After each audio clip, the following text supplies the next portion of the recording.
స్తోత్రం. దేవునికి మహిమ కలుగును గాక. చేరివచ్చిన మీ అందరికీ ప్రత్యేక శుభాలు. ఈ 2026వ సంవత్సరంలో మరొక మాసంలో ప్రవేశపెట్టిన దేవాతి దేవునికి మహిమ చెల్లిస్తూ మరి ఇప్పటి వరకు దేవుని ఆత్మతో సత్యముతో ఆరాధించటానికి కృపనిచ్చారు. వాక్యాన్ని ధ్యానించుకుందాం. చదవబడిన వాక్యాన్ని ఒకసారి మనం పరిశీలన చేస్తే ద్వితీయోపదేశకాండము 2వ అధ్యాయము 30 నుంచి ఈ దిగువ చివరి వచనాల వరకు మనం ఆలోచన చేసినప్పుడు ఒక యుద్ధాన్ని గురించి మనం చూస్తున్నాం. యుద్ధంలో మనం నేర్చుకోవాల్సినటువంటి అంశాలు చాలా స్పష్టమైన అంశాలు ఉన్నాయి. ఇక్కడ ముగ్గురు రాజులు, గొప్ప రాజుల గురించి చెప్పబడుతున్నారు.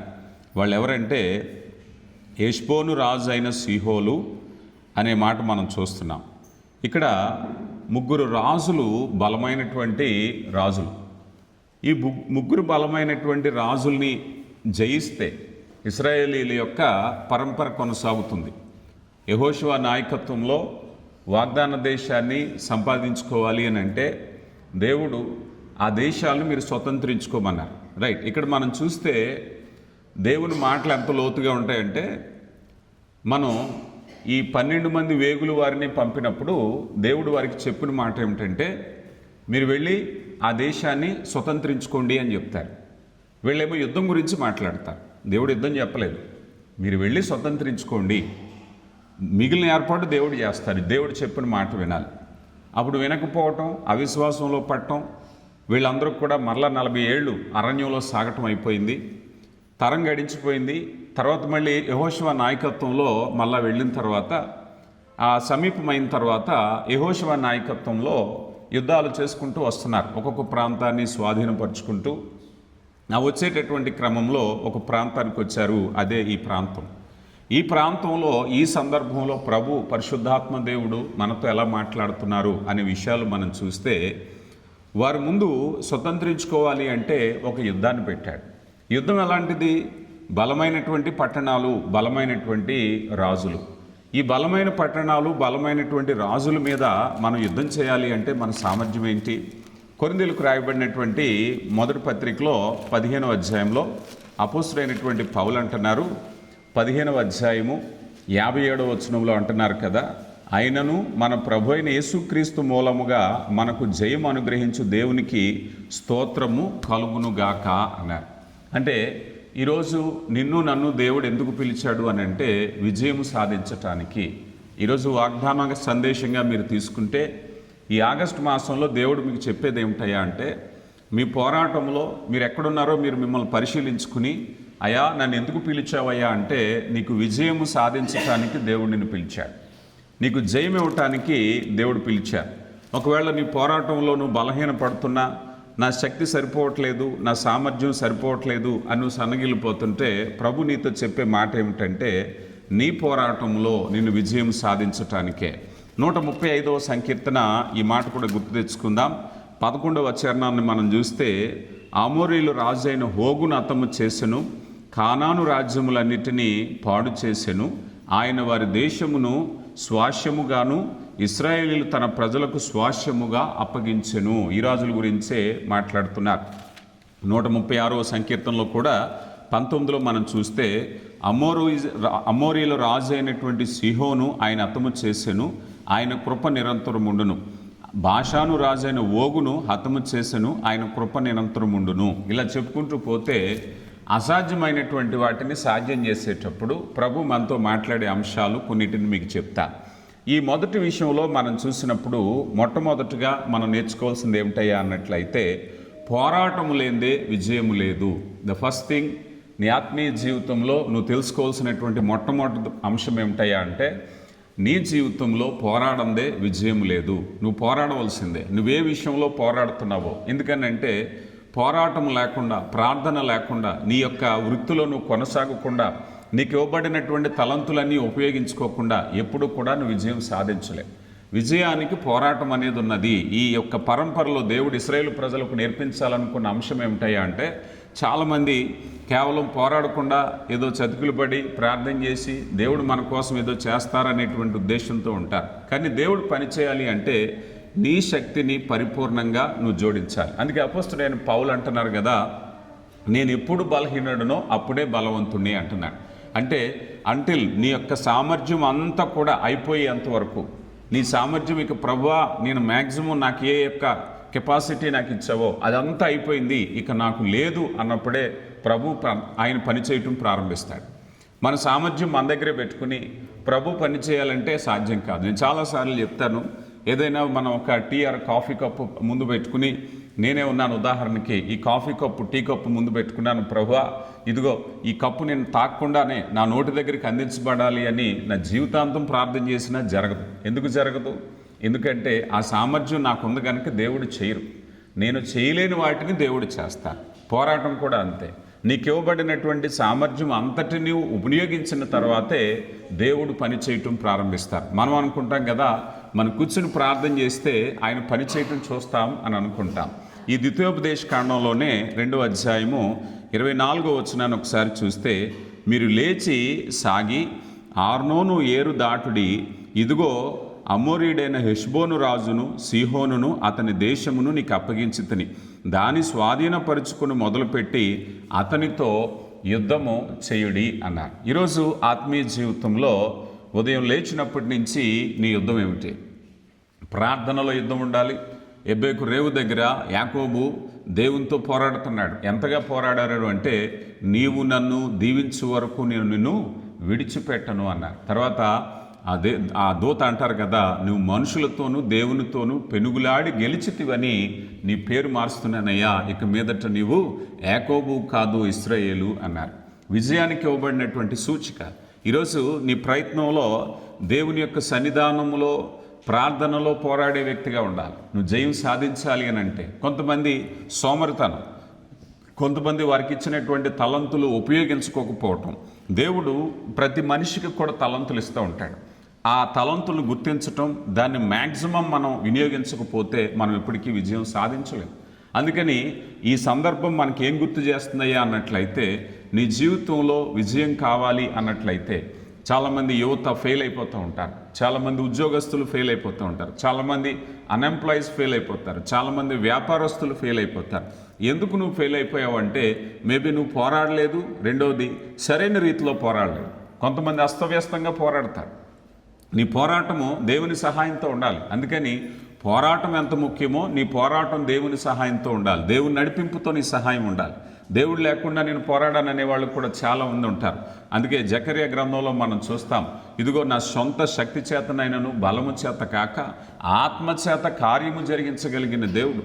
దేవుని ఆత్మతో నింపబడినటువంటి నీ పోరాటానికి ఎప్పుడు కూడా ఫలితం ఉంటుంది.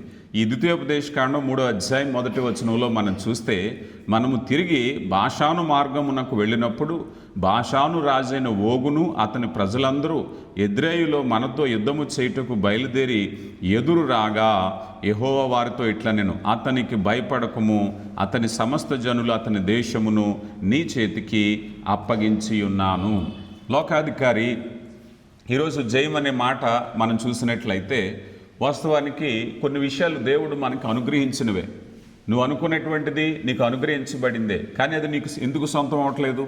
ఇక్కడ మనం చూస్తే ఈ 24వ వచనంలోనే ఆ దేశాన్ని నీకు అప్పగించాను అన్నారు. అంటే ఉదాహరణకి మనం అర్థం చేసుకోవాలి అని అంటే, నీకు ఇల్లు లేకపోతే దేవుడు నీకు ఇల్లు ఇచ్చాడు, కానీ నువ్వు పోరాడి సొంతం చేసుకోవాలి. నీకు ఉద్యోగం లేకపోతే దేవుడు నీకు ఉద్యోగం ఇచ్చాడు, కానీ నాకు లేదు అంటే నువ్వు పోరాడి సాధించుకోవాలి. నీకు ఏదైతే లేదనుకుంటున్నావో దేవుడు అది వాగ్దానం చేశాడు. వాగ్దానం పొందుకోవాలి అంటే ఉండవలసిన మొదటి లక్షణం ఏమిటంటే పోరాటం. నీ పోరాటంతోనే నీకు అది అందించబడుతుంది. లేకపోతే అది దర్శన రూపంలోనే మిగిలిపోతుంది, కళల రూపంలోనే మిగిలిపోతుంది, వాగ్దానాల రూపంలో మిగిలిపోతుంది. అది నెరవేరాలి అని అంటే దేవుడు మాట ఇచ్చారు. కొన్నిసార్లు మనం దేవుడిని శంకిస్తూ ఉంటాం, దేవుడు ఈ పని నా జీవితంలో ఎందుకు చేయట్లేదు, దేవుడు ఈ పనిని ఎందుకు ఆలస్యం చేస్తున్నారు, ఎందుకు వాయిదా వేస్తున్నారని. కానీ అసలు విషయం మనకు తెలియదు. ఎందుకనంటే ఆయన ఇచ్చినటువంటి ఆయన నీ పోరాటంతో నీకు ఇవ్వాలని ఇష్టపడుతున్నారు. అందుకోసం నీ పోరాటం ఏమిటి? మనం ప్రతిసారి దేవుడిని పరిశీలన చేస్తాం, కానీ మనం పరిశీలన చేసుకోం. ఎందుకంటే దేవుడు ఇది నాకు ఏ రీతిగా ఇస్తారు, ఏ వాగ్దానములు ఇస్తారని వెతుకుతూ ఉంటాం. కానీ దేవుని చిత్తంలో మనం ఆలోచన చేస్తే నా పోరాటము సరిగా ఉందా లేదా, దేవుని సహాయంతో నేను చేయగలిగిన పోరాటం చేసిన రోజే దాన్ని నేను పొందుకుంటాను. అందుకని మొట్టమొదటిగా మనం చూసినట్లయితే పోరాటము అనేటువంటిది లేకపోతే నీ జీవితంలో విజయం లేదు.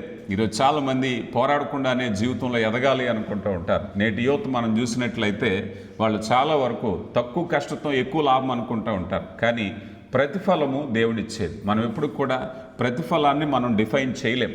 ప్రతిఫలం అనేది దేవుని చేతిలోంచి రావాల్సింది. మన చేతిలో ఏముంది అని అంటే, మనం చేయవలసిన పోరాటం మన చేతిలో ఉంది. నువ్వు పరిపూర్ణమైన హృదయంతో నువ్వు పోరాడగలిగినట్లయితే దేవుడు ప్రతిఫలం ఇవ్వటానికి ఇష్టపడుతున్నారు. ఇక రెండవదిగా మనం చూసినట్లయితే పోరాట విషయంలో ఈ సందర్భంలో ద్వితీయోపదేశకాండం ఈ 2వ అధ్యాయంలో మనం నేర్చుకునేది ఏమిటయ్యా అంటే, నీవు పోరాటం చేసే శత్రువు ఎంత బలంగా ఉంటాడో నీకు అంత కొల్లసొమ్ము ఉంటుంది, అంత ప్రాఫిట్ నీకు ఉంటుంది, అంత లాభం నీకు ఉంటుంది. అంటే నువ్వు పెట్టుకునే టార్గెట్, నీకుండే శత్రువు ఎంత బలమైనడు అంటే అంత ప్రతిఫలాన్ని పొందుకుంటావు. చాలామంది పోరాటం అంటే ఇష్టం లేనటువంటి వారిగా ఉంటారు, లేకపోతే సులువుగా కష్టపడాలనుకుంటూ ఉంటారు. అందుకే భౌతికంగా కూడా చాలా జీవితాల లోకంలో కూడా మనం చూస్తే కష్టపడకుండా సంపాదించింది ఎలాగొచ్చిందో అలాగే పోతూ ఉంటుంది. మన సరైన పోరాటం చేయకపోయినట్లయితే కొంతమంది మనం 37వ కీర్తనలో మనం చూస్తాం, దుష్టుని చూడగా వాడు నిలిచిన తోడనే పచ్చని మొక్కవలే ఉన్నాడు, ఒకడు పోయి చూడగా హఠాత్తుగా లేకపోవును అంట. కొంతమంది అప్పటికప్పుడు రంగుల ప్రపంచంలో టిప్ టాప్ అంటూ ఉంటారు, అంతలోనే మళ్ళీ యథాస్థితికి వచ్చేస్తూ ఉంటారు. ఏమైంది, మొన్నటిదాకా బాగానే ఉన్నారు అంటే పోరాటం లేని విజయం. నీ విజయంలో నీ జీవితంలో స్థిరపడాలి, నువ్వు గొప్పగా ఆశీర్వదింపబడాలి అంటే ఎక్కువ పోరాటం చేయాలి. అందుకే నీ పోరాటం ఎంత బలంగా ఉంటే, నీ శత్రువు ఎంత బలంగా ఉంటే నీ ఆశీర్వాదము అంత బలంగా ఉంటుంది. వాస్తవానికి ఇశ్రాయేలు ప్రజలు ఈ 3 రాజులకి వర్తమానం పంపించారు. వర్తమానం పంపించినప్పుడు వారి హృదయాలు కఠినం చేసుకున్నారు, వారు అంగీకరించలేదు. అయ్యా ఇదిగో అని వర్తమానం పంపినప్పుడు వాస్తవానికి ప్రాకారం కలిగినటువంటి ఎత్తైన గోపురాలు గల పట్టణాలు, ఆ 3 ప్రాంతాలు కూడా సైన్యం కలిగిన వారు, బలమైనటువంటి రాజ్యాలుగా ఉన్నారు. వారు విర్రవీగారు, వారి హృదయాన్ని కఠినం చేసుకున్నారు. కఠినం చేసుకుంటే ఇక ఇశ్రాయేలు ప్రజలు యుద్ధానికి ముందుకు వెళ్ళారు. అప్పుడు ఇశ్రాయేలు ప్రజలు ఆలోచన చేయాలి, అయ్యా మనం యుద్ధం చేయాలి అని అంటే ఎలాంటి వారితో యుద్ధం చేయబోతున్నాం? మనం ఎరుకో యుద్ధంలో చూసాం. ఎరుకో ఎలాంటిదయ్యా అంటే ప్రాకారం కలిగిన పట్టణం, సైన్యం కలిగిన పట్టణం. అసలు వారు వచ్చిన వారు ఎక్కడి నుంచి వచ్చారయ్యా అంటే ఐగుప్తు, ఫరో బలమైనటువంటి రాజు, సైన్యం కలిగినటువంటి రాజు. అందుకే ఇశ్రాయేలు ప్రజల యొక్క ఆశీర్వాదం అంత బలంగా ఉండడానికి గల కారణం ఏమిటంటే వారు ఎప్పుడు యుద్ధం చేసినా బలమైన వారి మీదే యుద్ధం చేశారు కదా, బలమైనటువంటి శత్రువు మీద యుద్ధం చేశారు. ఫరోతో యుద్ధం చేశారు, ఎరుకోలో యుద్ధం చేశారు. ఇక్కడ ఉండేటువంటి 3 రాజ్యాల మీద ఎంతోమంది రాజులు బలమైన వారితో యుద్ధం చేశారు. అందుకే నీ టార్గెట్, నీ లక్ష్యం ఎప్పుడు కూడా బలంగా ఉండాలి.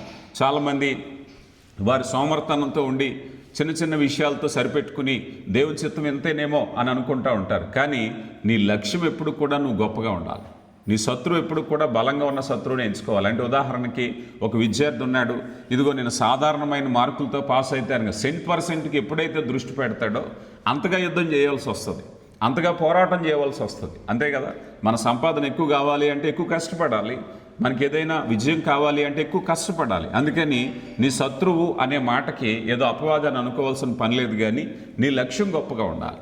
ఎప్పుడు కూడా నీ ఉన్నతమైన ఆలోచన కలిగి ఉండాలి. ఏదో కొద్ది వరకు నేను సంతృప్తి పడుతున్నాను అని అంటే, అందుకే ఆశకి దురాశకి వ్యత్యాసం ఉంది. మేబీ కొంతమంది అనొచ్చు, అయ్యా పెద్ద ఆశలు పెట్టుకోకూడదంటే, దురాశ వేరు, ఆశ వేరు. ఆశ పడొద్దని దేవుడు ఎక్కడ చెప్పలేదు, ఆశ పడటంలో తప్పేమీ లేదు. కానీ దురాశ వేరు. దురాశ ఎలాంటిదయ్యా అంటే నీ సామర్థ్యానికి కానటువంటిది ఆశించటం, నీకు కానిది ఆశించటం, నువ్వు కష్టపడింది ఆశించటం, అక్రమ మార్గంలో ఆశించటం దురాశ. కానీ నువ్వు కష్టపడి నేను సంపాదించాలి ఆశ పెట్టుకోవడంలో తప్పేమీ లేదు. నువ్వు సత్మార్గంలో నువ్వు కష్టపడి నేను అభివృద్ధి చెందాలంటంలో తప్పేమీ లేదు. అలాంటి ఆశను కలిగి ఉండమని బైబిల్ చెప్తుంది ఎప్పుడు. ఎందుకంటే నీ జీవితంలో ఉన్నతమైన లక్ష్యాన్నే కలిగి ఉండాలి. ఎందుకంటే నీ లక్ష్యం గొప్పదైతే నీ యొక్క ఆశీర్వాదం కూడా గొప్పదవుతుంది. ఈ ద్వితీయోపదేశకాండం 3వ అధ్యాయము 5వ వచనం నుంచి మనం చూస్తే, ద్వితీయోపదేశకాండం 3వ అధ్యాయము 5వ వచనం, ఆ పురములన్నీ గొప్ప ప్రాకారములు, గవులు, గడీలు, దుర్గములు, అవియుగాక ప్రాకారము లేని పురములు అనేకము పట్టుకుంటుమి. మనం హెష్బోను రాజు అయినటువంటి సీహోనునకు చేసినట్టు వాటిని నిర్మూలన చేసి తిని, ప్రతి పురములోనూ స్త్రీలు, పురుషులు, పిల్లలు నిర్మూలం చేసి వారి పశువులను ఆ పురముల సొమ్మును దోపుడిగా తీసుకుంటుమి. ఆ కాలమున అర్నేలు ఏరు మొదలుకొని హర్మేను కొండ యోర్దాను అవతల దేశమంతయు అమోరీలు 2 రాజులను పట్టుకుంటుమి అన్నారు. ఇక్కడ చూస్తే పురములు గోపురాలు ఎత్తైనటువంటి పట్టణం అది. అలాంటి పట్టణాన్ని పట్టుకున్నప్పుడు అన్నారు. ఈరోజు నీ జీవితాన్ని ఒకసారి నువ్వు ఆలోచన చేస్తే మానవ జీవితం అనేది నిరంతర పోరాటమే. కొరింథీ పత్రికలో అపోస్తులైనటువంటి పౌలు అంటారు కదా, దేవుని ఎదుట పడచోయ ద్రాలన్నటువంటి దుర్గములను క్రీస్తుకు లోపరుచునట్టి అంటారు. మనిషి ఆత్మీయ జీవితంలో చూస్తే ప్రతిరోజు పోరాటమే, ఆలోచనలో పోరాటమే, శరీర కోరికలతో పోరాటమే, లోకంతో పోరాటమే. పోరాటం లేని వానికి విజయం లేదు. ఎవరైతే రాజీ పడిపోతారో, ఎవరైతే లోకంతో రాజీ పడతారో, ఎవరైతే పాపంతో రాజీ పడతారో వాళ్ళు యుద్ధం చేయలేని వారే. యుద్ధం చేసిన వాడే ప్రతిఫలాన్ని పొందుకుంటాడు, ఆశీర్వాదాన్ని పొందుకుంటాడు. అందుకని కొన్నిసార్లు అపవాది మనలో కలిగించే ఆలోచనలు ఏంటంటే కొన్ని విషయాల్లో మనం తెలియకుండానే రాజీ పడిపోయి మనం అనుకునే మాట ఏమిటంటే, అందరూ అలాగే ఉన్నారు కదా, మానవ జీవితంలో ఇది సర్వసాధారణం కదా అనుకుంటాం. వాటికి అతీతంగా జీవించాలని మనం అనుకోం. అపవాది మనలో అలాంటి ఆలోచనలు కలిగిస్తూ ఉంటాడు. వాటిని మనం అధిగమించగలము, నేను సాధించగలను అని ఎప్పుడైతే మనం అనుకుంటామో నీ లక్ష్యం గొప్పది. చూడండి, సాధారణంగా ఒక వ్యక్తి, అపజయం పొందిన వ్యక్తి సమాజంలో తనకంటే తక్కువగా ఉన్నవాళ్ళు, అపజయం పొందిన వాళ్ళతో కంపేర్ చేసుకుంటూ ఉంటారు. ఇదిగో నేను ఇంకా పర్వాలేదు, నాతో ఉన్నవాళ్ళు ఇంకా ఇలా ఉన్నారని. కానీ విజయం సాధించే వ్యక్తి లక్ష్యం మీద దృష్టి పెట్టాలి. ఎప్పుడైతే నువ్వు లక్ష్యం మీద దృష్టి పెట్టావో నీ విజయం గొప్పగా ఉంటుంది. అంటే రాజీ లేనటువంటి గుణం, కాంప్రమైజ్ కానటువంటి మైండ్ ఎప్పుడైతే ఉంటుందో అప్పుడే విజయం సాధించగలరు. అలాంటి కాంప్రమైజ్ లేనటువంటి గుణాలు మనం చూస్తే దానియేలు జీవితంలో బబులోను తీసుకుని వెళ్ళి అయ్యా రాజభోజనం ఉంది తినన్నారు. కానీ నో కాంప్రమైజ్. అది ఒకవేళ శిక్ష అయినా పర్వాలేదు, రాజు శాసనాన్ని మేము భోజనం చెయ్యం, రాజీ పడవలసిన పని లేదు. శద్రకు మేషకు అబేద్నగో నో కాంప్రమైజ్.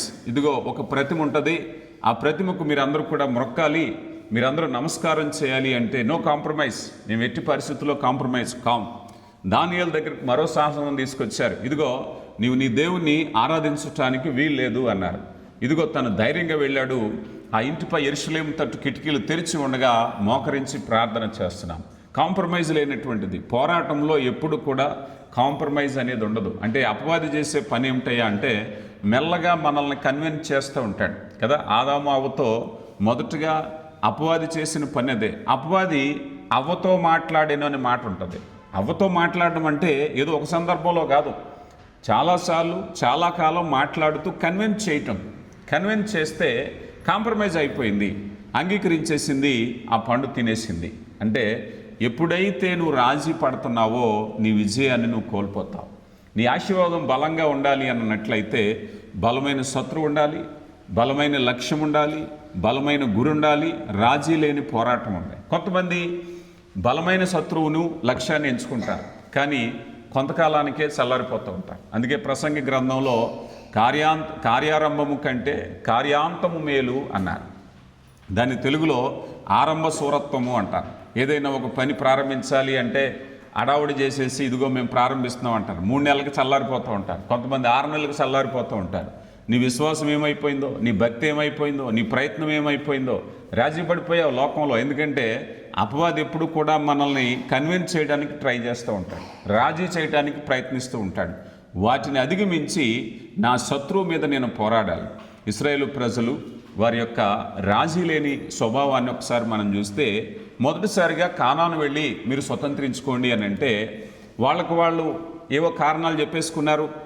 వాళ్ళు నెఫీలీలు, వాళ్ళు చాలా బలవంతులు, దేహదారుఢ్యం కలిగిన వారు, వాళ్ళ ముందు మనం మిడతల్లా ఉంటాము, మనం యుద్ధం చేయలేము అని రాజీ పడిపోయారు. కానీ ఇదే వ్యక్తులు ఎరికో ముందుకు వెళ్ళాక, అదిగో ఎరికో ఎత్తైన ప్రాకారం కలిగినటువంటి పట్టణం, మీరు వెళ్ళి స్వాధీనపరచుకోండి అంటే, ఈ 2 విషయాల్లో మనం చూస్తే రాజీ లేని స్వభావమే నీకు విజయం సాధిస్తుంది.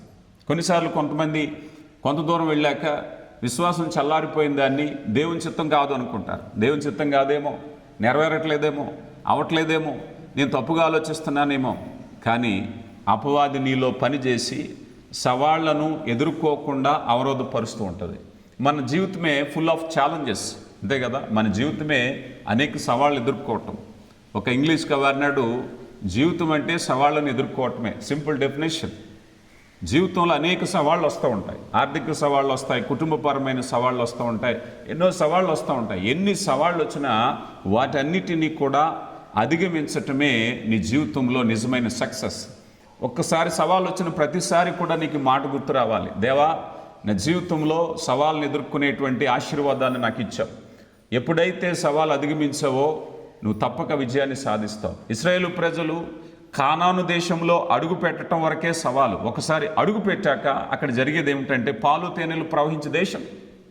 పాలు తేనెలు ప్రవహించే దేశంలో ఆ శ్వాసంలో నువ్వు పొందాలి అంటే సవాలు ఎదుర్కొనే వెళ్ళాలి నువ్వు, అంతే కదా. మన జీవితంలో నెమ్మది కావాలి అంటే సవాలు ఎదుర్కోవాలి. మన జీవితంలో అభివృద్ధి కావాలి అంటే సవాలు ఎదుర్కోవాలి. సవాలు ఎదుర్కోకుండా కొంతమంది అనుకుంటూ ఉంటారు కదా, కేవలం ఏవో మన తెలివితేటలతో ఎటైనా వెళ్ళిపోవచ్చు అనుకుంటారు. కానీ నిజమైన విజయానికి కావాల్సింది ఏమిటయ్యా అంటే సవాలును ఎదుర్కొని విజయము సాధించటమే. కనుక వీళ్ళు ఎప్పుడైతే మనం కఠినమైన మనస్సును వారు కలిగి ఉన్నారో మన సవాళ్ళు గొప్పగా ఉన్నాయనుకోవాలి. కొన్నిసార్లు మనం కొంతమంది వ్యక్తులను కన్విన్స్ చేస్తుంటే వాళ్ళు ఇంకా బిగుసుకుపోతూ ఉంటారు, వాళ్ళు నిరాకరిస్తూ ఉంటారు, వాళ్ళు కాదని చెప్తూ ఉంటారు. అప్పుడు నీకు అనిపించాలి, ఇదిగో నేను ఎంత ప్రయత్నించినా ఈ సవాలు అధిగమించలేకపోతున్నాను అంటే ఒక్కసారి కనుక నేను అధిగమిస్తే గొప్ప ఆశీర్వాదమే ఉంటుంది.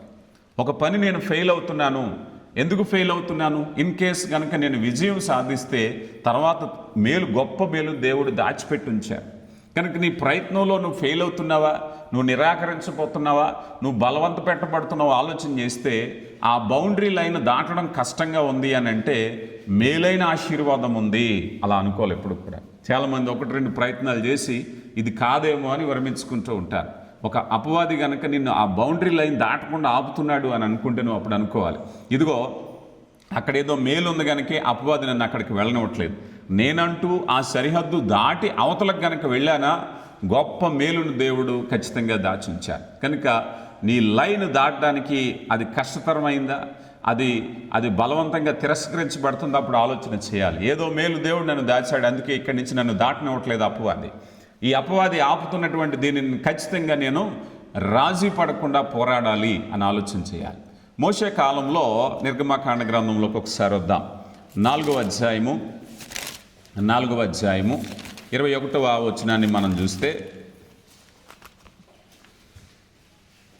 అప్పుడు యెహోవా మోషేతో ఇట్లనెను, నీవు ఐగుప్తునందు తిరిగి చేరిన తర్వాత చేయుటకు నేను నీకు ఇచ్చిన మహత్కార్యములన్నీ ఫరో ఎదుట చేయవలను సుమి. అయితే నేను అతని హృదయమును కఠినపరచెదను, ఆ జనులను పోనీయడు. చూసారా, నీ ప్రయత్నములో కఠినత్వం అనేది గనక ఒక వ్యక్తి నిన్ను అంగీకరించట్లేదు, ఆ పనిలో ఒక అధికారి నీ పనిని సమ్మతించట్లేదు, నువ్వెన్నిసార్లు చెప్పినా దేవుడు అంటున్నాడు మోషేతో, మోషే ఇదిగో ఈ సరిహద్దు దాటకుండా ఆ ఫరో యొక్క హృదయాన్ని కఠినపరుస్తాను. ఎందుకో తెలుసా, నువ్వు వెళ్ళేటటువంటి ఆశీర్వాదం గొప్పది, నువ్వు పొందుకోబోయే ఆశీర్వాదం గొప్పది. ఈ బానిసత్వం అనేటువంటి పాపము నుంచి, ఈ లోకము నుంచి విడుదల పొందాలి, ఐగుప్తు నుంచి బయటికి వెళ్ళాలి అంటాం గొప్ప విషయం. అది ఆషామాషి విషయం కాదు. అది అంతటి గొప్ప విషయాన్ని నువ్వు దాటాలి అంటే నువ్వు పోరాడాలి. అది సునాయాసంగా ఉండదు, అది కష్టతరంగా ఉంటుంది. మోషే నేను చెప్తున్నానయ్యా, ఇక్కడ 420 సంవత్సరాలు మీ పితరుల నుంచి ఇక్కడ ఉన్నారు, ఈ కఠిన బానిసత్వం నుంచి మీరు బయటకు వెళ్ళటం అనేది గొప్ప విషయం, ఆషామాషి కాదు, ఒక రోజుతో అయిపోయేది కాదు. మనం అనుకుంటూ ఉంటాం కొన్ని విషయాలు ఒక ప్రార్థనతో అయిపోవాలనుకుంటాం, ఏదో ఒక ఆశ్చర్యకారం అయిపోవాలనుకుంటాం. కానీ దేవుడు చెప్తున్నాడు పోరాడాలి, నువ్వు ప్రార్థనలో పోరాడాలి, నీ శక్తి వంచన లేకుండా పోరాడాలి. ఒకవేళ కనుక మనం పోరాడకుండా సోమర్తనంగా ఉన్నట్లయితే మన లక్ష్యాన్ని మనం ఎప్పుడు కూడా చేరుకోలేము. అందుకని మోషేకి చెప్పినటువంటి మాటలే ఇక్కడ మరలా ప్రజలకు చెప్తున్నారు. ఈరోజు నీకు నాకు కూడా పరిశుద్ధాత్మ దేవుడు చెప్తున్నాడు. యెహోషువతో అన్న మాట కూడా గుర్తు తెచ్చుకుందాం రండి. యెహోషువ గ్రంథము 11వ అధ్యాయము 20వ వచనాన్ని మనం చూస్తే, యెహోషువ గ్రంథం 11వ అధ్యాయం 20వ వచనం, వారిని నిర్మూలన చేయడని యెహోవా మోషేకు ఆజ్ఞాపించినట్లు ఇశ్రాయేలీలు కనికరింపక వారిని నాశనము చేయ నిమిత్తము వారు ఇశ్రాయేలీలతో యుద్ధము చేయుటకు వచ్చినట్లు యెహోవా వారి హృదయములను కఠినపరచెను. రైట్, ఈరోజు నీ జీవితంలో ఒకసారి ఆలోచన చేయి, అయ్యా నేనేదో ఒక బౌండరీ దాటాలని ప్రయత్నిస్తున్నాను, అది చాలా కఠినంగా ఉంది, చాలా కష్టంగా ఉంది అని అంటే అప్పుడు నువ్వు అనుకోవాలి దాని తరువాత ఆశీర్వాదం గొప్పది.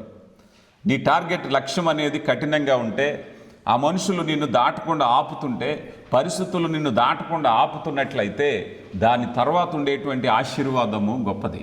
అందుకని నీ లక్ష్యం ఎప్పుడు గొప్పదిగా ఉండాలి. ఒకవేళ గనక ఆ గొప్పదైన లక్ష్యాన్ని దాటలేకపోతున్నావు అని అంటే నీ మనసులో అనుకోవాలి, ఇది ఎంత కష్టంగా ఉంది గనక ఈ టార్గెట్ గనక నేను దాటితే నా జీవితం మారుతుంది. మనం ఎప్పుడు కూడా ఆ టార్గెట్ దగ్గర అపవాది ఆపడానికి సిద్ధపడుతున్నాడని ఇంకో దారి ఎంచుకోకూడదు. ఎందుకైతే అపవాది ఆపుతున్నాడో ప్రభువా, నేను ఖచ్చితంగా అది దాటి వెళ్ళాలి అనే నిర్ణయంతో నువ్వు ఉన్నట్లయితే గొప్ప ఆశీర్వాదాన్ని నువ్వు చూస్తావు. ఇక తర్వాత శత్రువు విజయంతోనే అతని స్వాస్యం అంతా మనకు రాబడుతుంది. ఇందాక చెప్పాం, నీ ఆశీర్వాదాన్ని అపవాది బిగబెట్టాడేమో. ఉదాహరణకి మనం ఆదికాండము 1వ అధ్యాయంలో మనం చూసినప్పుడు మానవ అవిధేయతను బట్టి వాస్తవానికి ఈ భూమి మీద అధికారం ఎవరికి ఇవ్వబడింది? మానవునికి ఇవ్వబడింది. ఆదాము అవును పిలిచి ఈ భూమిని స్వాధీనపరుచుకుని ఏలుడి అని దేవుడు చెప్పాడు. కానీ మనం మత్తయి సువార్తలో 3వ అధ్యాయంలోకి వచ్చేసరికి శోధకుడు యేసుప్రభు వారిని లోకమంతా చూపించి నన్ను మొక్కితే నేను నీకు ఇస్తాను అంటున్నాను. అదేంటి? అపవాది ఇవ్వడం ఏమిటి? దేవుడు మానవుడికి ఇచ్చాడు కదా అని అంటే, మానవుడు అవిధేయతను బట్టి అధికారాన్ని కోల్పోయాడు. మానవుడు అధికారాన్ని కోల్పోయాడు. మానవుడికి ఇచ్చాడు, మానవుడా ఈ భూమిని నువ్వు పరిపాలించు ఏలు అని అంటే అవిధేయతను బట్టి కావాలని తీసుకెళ్ళి అపవాది చేతిలో పెట్టినట్టు. అందుకే అపవాదిని లోకాధికారి అంటారు. లోకాధికారి అంటే అప్రకటిత, అతనికేమి ఇవ్వబడలేదు, అతనేమి రాజు కాదు, కానీ అప్రకటితంగానే తనకు తాను రాజుగా ఎంచుకుంటున్నాడు. ఈరోజు ఇప్పుడు వాటిని ఏం చేశాడంటే కబ్జా చేశాడు. ఇప్పుడు కబ్జా చేసింది మనం సంపాదించాలి అంటే ఏం చేయాలి అని మనం ఆలోచన చేస్తే ఇక్కడ చెప్తున్నారు, ఇదిగో శత్రువు విజయంతోనే అతని చేతిలో ఉన్న స్వాస్యం. ఉదాహరణకి మనం అనుకుందాం, ఒక దేశానికి సంబంధించినటువంటి స్వాస్యం అంతా మరొకరు ఆక్రమించారు అంటే శత్రువుని నాశనం చేస్తేనే అది మనకు వస్తుంది. అవునా కదా? శత్రువు చేతిలో ఉన్నంతసేపు మనకు రాదు, అది మంద కాదు. వాస్తవానికి మందే, కానీ అది కబ్జా చేయబడింది, అది ఆక్రమించబడింది. అతనే స్వానుభవంతో దాన్ని అనుభవిస్తున్నాడు, కానీ మనకు రావట్లేదు. ఇప్పుడు ఏం చేయాలి? శత్రువుని తొలగిస్తేనే కానీ స్వాస్థ్యం మంద కాదు. అందుకని నీ ఆశీర్వాదం అనేది ఏదైతే ఉందో అది అపవాది కబ్జాలో ఉంది. నువ్వు ఎప్పుడైనా యుద్ధం చేసేటప్పుడు నువ్వు ఆలోచన చేయాలి, అయ్యా నా జీవితంలో పలానా కొరత ఉంది కదా, అదేమైంది అంటే నేను సంతోషంగా ఉండకుండా ఉండడానికి అపవాది దాన్ని స్వాధీనం చేసుకున్నాడు. ఇప్పుడు నేనేం చేయాలి? అపవాది మీద నేను యుద్ధం చేస్తేనే అది నాదవుతుంది కదా. నువ్వేదైతే పొందుకోవాలనుకుంటున్నావో అది నీ ఆర్థిక స్వతంత్రం కావచ్చు, నీ కుటుంబ ఆశీర్వాదం కావచ్చు, నీ వ్యక్తిగత ఆశీర్వాదం కావచ్చు, నీ ఆత్మీయ జీవితం కావచ్చు, ఏదైనా సరే దానికి నేనేం చేయాలి? ఇదిగో అవరోధపడుతున్న అపవాది మీద నేను జయం సాధించాలి అని అంటే యుద్ధం చేయాలి, దేవుని సహాయంతో యుద్ధం చేయాలి. యుద్ధం చేయకపోతే అది ఎప్పుడు అక్కడే ఉంటుంది. ఉదాహరణకి మనం అనుకుందాం, మొన్నటి దినాన్ని ఒక తల్లి నాకు ఫోన్ చేస్తే తన కుమారుడికి మంచి బైక్ కొందట, 2,50,000 పెట్టి మంచి బైక్ కొంది. ఈ స్నేహితులు ఏదో వాళ్ళు ఆర్థిక లావాదేవీల్లో వాళ్ళ స్నేహితులు ఈ అబ్బాయి బైక్ తీసుకుని అక్కడ తీసుకుపోయారు. తన బైక్ ఇప్పుడు తన స్నేహితుల దగ్గర ఉంది. ఇప్పుడు అసలు ఆయన దగ్గర బైక్ లేదు. తర్వాత ఛానళ్ళకి తెలియలేదు, తల్లికి తెలిసింది, ఇదిగో నేను నా కొడుకు బైక్ ఇచ్చాను కాలేజీకి వెళ్ళడానికి, వాడి దగ్గర బైక్ లేదు, ఏమైపోయింది? నిలదీసి అడిగితే ఏదో కొద్దిపాటి అప్పు నిమిత్తం నా స్నేహితుల దగ్గర తీసుకుంటే ఆ డబ్బులు ఇవ్వలేదని ఏం చేశారట, ఈ బండి తీసుకెళ్ళి వాళ్ళ దగ్గర పెట్టుకుని వాళ్ళు ఉపయోగించుకుంటున్నారు. అంటే ఇప్పుడు అది తెచ్చుకుని దాకా, ఆ విజయం సాధించేదాకా నీది కాదు, వాస్తవానికి నీదే, అది నీదే, నీ పేరు మీద ఉంది. కానీ ఇప్పుడు ఎవరు ఉపయోగించుకుంటున్నారు? నీకు దాని అర్హత లేని వాళ్ళు ఉపయోగించుకుంటున్నారు. ఆశీర్వాదం కూడా అంతే. ఆశీర్వాదం ఎక్కడుందయ్యా అంటే నీది కాని వాళ్ళు, అంటే అపవాది దాన్ని స్వాధీనపరుచుకున్నాడు. దాన్ని విడుదల చేయాలి అని అన్నట్లయితే అపవాది మీద జయం నీకు అవసరం. అపవాది మీద జయం ఎందుకు అని అంటే చాలామంది ఆత్మీయ జీవితాల్లో పోరాటం అంటే నిర్లక్ష్యం చేస్తూ ఉంటారు. పోరాటం ఎందుకు చేయాలి అని అంటే నీ స్వాస్థ్యాన్ని నువ్వు పొందుకోవాలంటే నువ్వు పోరాటం చేయాలి. చాలామంది కుటుంబాల్లో ఆర్థిక స్వతంత్రం లేకపోయింది, ఆర్థిక రీతిగా ఎన్నో కష్టాలు, సమాధానం లేకపోవటం, ఆరోగ్యాల్లో సమాధానం లేకపోవటం, వ్యక్తుల మధ్య ఐక్యత లేకపోవటం, కుటుంబాల్లో కలహాలు ఉండడం. ఎందుకయ్యా అంటే అపవాది ప్రబలిపోతున్నాడు అక్కడ. ఇప్పుడు ఏం చేయాలి నేను? కొంతమంది అనుకుంటారు వ్యక్తుల మీద పోరాడాలనుకుంటారు, కానీ వాస్తవానికి మనం గమనిస్తే అపవాది తంత్రములను మనం ఎరగని వారం కాదంటాడు అపోస్తుడైన పౌలు. ఎందుకంటే ఒక్కొక్కసారి వ్యక్తుల్లో భార్య నుంచి వస్తాడు, ఒక్కోసారి భర్త నుంచి వస్తాడు, ఒక్కోసారి పిల్లల నుంచి వస్తాడు, ఒక్కొక్కసారి ఆ అధికారుల నుంచి వస్తాడు, ఒక్కొక్కసారి ఇరుగు పొరుగు వారి నుంచి వస్తాడు. ఏదో ఒక రూపంగా మనం అనుకుంటాం ఫలానా వ్యక్తిని ఓడిస్తే మన విజయం సాధిస్తాం. వ్యక్తిని కాదు, అపవాదిని నువ్వు ఓడించాలి. అపవాదిని ఓడించే వరకు అపవాదికి చాలా మార్గాలు ఉంటాయి. భార్య భర్తల మధ్య చిచ్చు పెడతాడు, తల్లి బిడ్డల మధ్య చిచ్చు పెడతాడు, అన్నదమ్ముల మధ్య చిచ్చు పెడతాడు, సంఘంలో చిచ్చు పెడతాడు, స్నేహితుల మధ్య, పనిచేసే చోట, ఎక్కడొక చోట. కొన్నిసార్లు మనకు అనిపిస్తూ ఉంటుంది, నేనేం చేసిన అన్ని చోట్ల వ్యతిరేకత వస్తుంది, నేను మంచి చేసిన వ్యతిరేకత వస్తుంది, ఏం చేశాను నేను పొరపాటు, అందరూ నన్ను అర్థం చేసుకోవట్లేదు. అందరూ నిన్ను అర్థం పోవటం కాదు, అపవాది నీ మీద దాడి చేస్తున్నాడు. అప్పుడు నువ్వు చేయవలసింది ఏమిటంటే ప్రార్థనా పోరాటంతో కఠిన హృదయాలను నేను కదిలించాలి అని ఉండాలి. అలా ఎప్పుడైతే నువ్వు చేస్తావో విజయాన్ని సాధిస్తావు. ద్వితీయోపదేశకాండం 3వ అధ్యాయము 2వ వచనం. ద్వితీయోపదేశకాండం 3వ అధ్యాయం 2వ వచనం. యెహోవా నాతో ఇట్లనెను, అతనికి భయపడకుము, అతని సమస్త జనములను అతని దేశమును నీ చేతికి అప్పగించి ఉన్నాను. హెష్బోనులో నివసించిన అమోరీల రాజైన షీహోను చేసినట్లు ఇతనికి చేయవలనని చెప్పాను. ఇక్కడ ఎందుకయ్యా అన్నట్లయితే, ఇక్కడ నీ పోరాటంలో నువ్వు భయపడొద్దు. నీ భయం ఏమిటయ్యా అంటే, శత్రు బలమైన వాడు, నేను సాధించగలనా. చాలామంది వారి లక్ష్యాలు పెట్టుకోవడానికి కొంతవరకు రాజీ పడిపోతూ ఉంటారు. కానీ ఇక్కడ ఆత్మీయ సూత్రం ఏమిటంటే, కలిగి ఉన్న దానితో రాజీ పడాలి, కావలసిన దానికోసం పోరాడాలి. కావలసిన దానికోసం న్యాయమైన పోరాటం చేయాలి. తప్పేమీ లేదు, దేవుని వాక్యమేం ఖండించట్లేదు. కొంతమంది కలిగి ఉన్న దాంతో అసంతృప్తిగా ఉంటారు. నీకు ఏదైతే కలిగి ఉందో, తక్కువ ఆహారం ఉందా, సంతృప్తిగా ఉండు. చిన్న ఇల్లే ఉందా, సంతృప్తిగా ఉండు. చిన్న ఉద్యోగం ఉందా, సంతృప్తిగా ఉండు. సంతృప్తిగా ఉండి కావలసిన లక్ష్యం కోసం పోరాటం చేయి. ఆత్మవిశ్వాసంతో పోరాటం చేయి. కొంతమంది 2 రకాల విన్యాసాలు చేస్తారు. ఒకటి ఏంటంటే, కలిగి ఉన్న దాంతో సంతృప్తి కాదు, రాజీ పడిపోతారు. రాజీ వేరు, సంతృప్తి వేరు. నువ్వు సంతృప్తిగా ఉండి పోరాటంలో తప్పలేదు. కొంతమంది ఇదే నా జీవితము అని రాజీ పడిపోతారు, అది మొదటి తప్పు. కొంతమంది ఏమో ఉన్నదాంతో సంతృప్తి పడరు, దేవుని విమర్శిస్తూ వారి యొక్క జీవితాన్ని కఠినపరుచుకుని పోరాట స్ఫూర్తి అనేది లేకుండా చేసుకుంటారు. అందుకని 2 విషయాల్లో మనం ఏంటంటే, నువ్వు ఏ స్థితిలో ఉన్నావో ఆ స్థితిలో దేవునికి మహింపరచు. నీ లక్ష్యం కోసం నువ్వు పోరాడు, దేవుణ్ణి అడుగు, ప్రయత్నించే ఇబ్బంది ఏమీ లేదు. ప్రయత్నిస్తే విజయం అనేది తప్పకొస్తుంది. అందుకని ఇక్కడ చూసినప్పుడు మొదటగా వారిలో ఉన్న భయాన్ని అధిగమించడానికి దేవుడు చెప్తున్నాడు, అయ్యా మీరు భయపడకండి, అసలు అధైర్యపడకండి. మనలో ఉండేటువంటి లక్ష్యాన్ని ఎంచుకోవాలంటే చాలామందికి ఉండే భయం ఏమిటంటే, నా వల్ల అవుతుందా, నేను చేయగలుగుతానా, నా ఏజ్, నా వయసు సహకరిస్తుందా, నా ఆర్థిక విషయాలు సహకరిస్తాయా, నా కుటుంబం అంగీకరిస్తుందా. కొంతమంది వారి అభిప్రాయాలు చెప్పుకోవడానికి కూడా భయపడతారు. చెప్తే ఏమో నవ్వుతారేమో, హేళన చేస్తారేమో, ఏదో ఒక భయం. అందుకే దేవుడు బైబిల్ గ్రంథంలో కొన్ని వేలసార్లు రాయించాడు ఆ మాట, నువ్వు భయపడకు. కొంతమందికి ప్రార్థన చేయడానికి భయం, కొంతమంది వాక్యం చెప్పడానికి భయం, కొంతమంది పాటలు పాడడానికి భయం. దేవుని వాక్యం చెప్తుంది, నువ్వు భయపడకు.